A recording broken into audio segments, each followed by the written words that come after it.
আসসালামু আলাইকুম, সবাই কেমন আছেন? আমি ফজলুল করিম। আজকে আমার নতুন ব্লগে আপনাদেরকে স্বাগতম।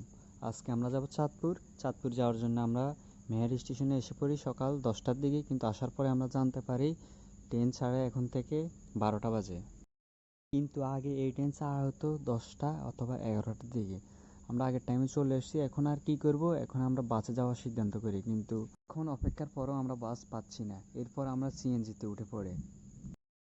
আমি কাউকে সাজেস্ট করব না বিশ্ব রোড সিএনজি দিয়ে ভ্রমণ করার, কারণ এটা অনেক রিস্কি হয়ে যায়। আমাদের যাওয়ার পথে তখন একটু একটু করে আকাশটা মেঘাচ্ছন্ন হচ্ছিল।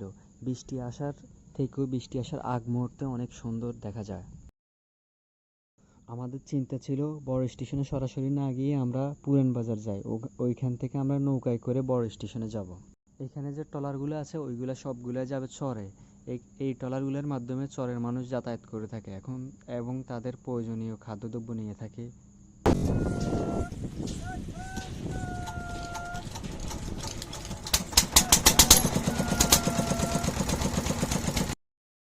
চাঁদপুর বড় স্টেশন থেকে পুরান বাজার অথবা পুরান বাজার থেকে বড় স্টেশন পার হতে জনপ্রতি 10 টাকা করে লাগে নৌকা ভাড়া।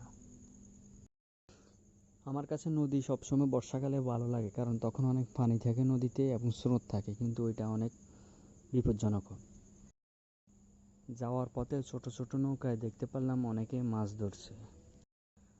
আমাদের অনেক দেরি হয়ে গেছিল, আমরা মনে করছি বড় স্টেশন ঘুরবো ও ইলিশের আড়তগুলো ঘুরে মাছ দেখবো, কিন্তু সুবর্ণ এক্সপ্রেস এর মধ্যে চলে এসেছিল। আর তখনও সুবর্ণ এক্সপ্রেস ছেড়ে দিব, 2টা বাজে সুবর্ণ এক্সপ্রেস ছেড়ে দেয়। তখন আমরা কোনো উপায় না পেয়ে ট্রেনে উঠে পড়ি। সুবর্ণ এক্সপ্রেসের ভাড়া চাঁদপুর বড় স্টেশন থেকে মেহের পর্যন্ত জনপ্রতি 25 টাকা করে।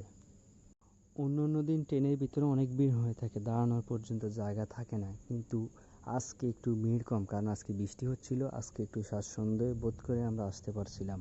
চাঁদপুর বড় স্টেশন থেকে মেহের আসতে ট্রেনে করে আধা ঘন্টার মতো সময় লাগে। আমরা পুরো পথটায় আস্তে আস্তে প্রাকৃতিক পরিবেশের দৃশ্যগুলো দেখতে দেখতে উপভোগ করতে করতে আসি।